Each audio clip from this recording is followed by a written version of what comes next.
একটা সময় করোনার সময় কাজ চলে গেছিল, তখন রুম ভাড়া দেওয়ার মতো ক্ষমতা আসছিল না। তখন সাগর পাড়ে ঘুমাইছিলাম।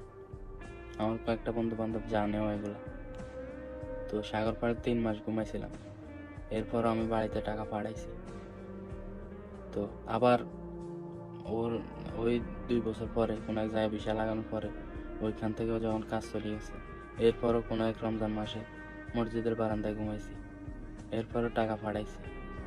তো মানসিকভাবে অনেকবার অসুস্থ হওয়ার পরে আমি একবার গত বছর কোরবানির ঈদের সময় ব্রেইন স্ট্রোকের মতো একটা অসুস্থ হয়েছিলাম, যেটাতে আমার ব্রেইনের মধ্যে ব্লাড জমা হয়েছিল।